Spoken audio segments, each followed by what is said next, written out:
What's up, guys? So who is the Fuji XS10 for? Well, it's for people who make content, videographers who don't necessarily film weddings, photographers who want a light camera with a good grip and a good battery, anybody who likes film simulations and shooting JPEGs. So most of my Fuji videos I've been filming on the X-T2, which you guys know is an older camera, and some of you guys comment on how I should be shooting on a newer camera with better autofocus for these videos. It also has kind of a tiny grip.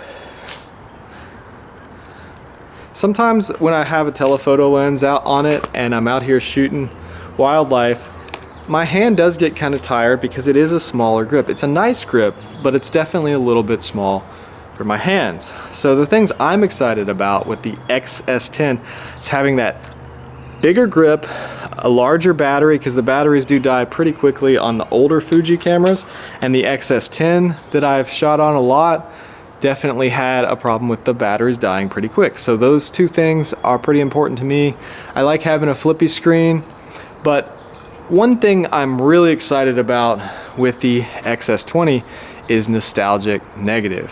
I've shot with the XT4, XE4, so I've shot with Eterna, I've shot with classic negative, but the nostalgic negative film simulation looks really nice. I'm gonna make videos filming in nostalgic negative, and I'm gonna take a lot of pictures in nostalgic negative for some reviews on that camera.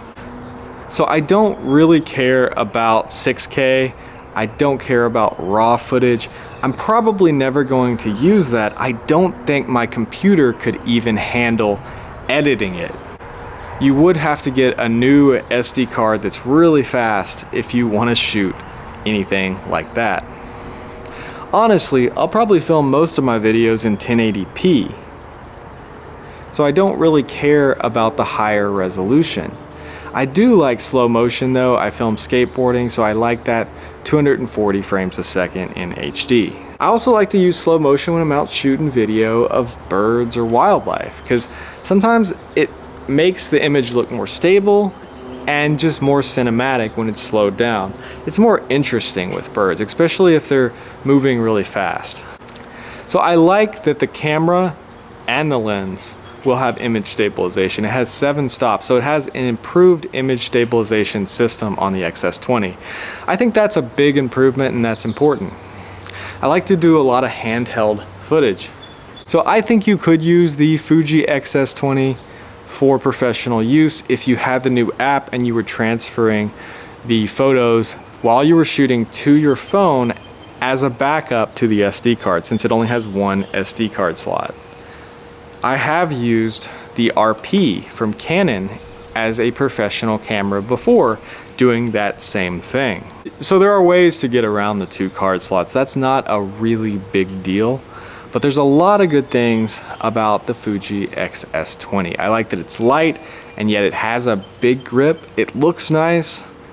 It has all the film simulations. I kind of like that XT4 sensor better than the XT5 sensor anyway, just because the XT5 sensor, the 5th generation sensor, has 40 megapixels.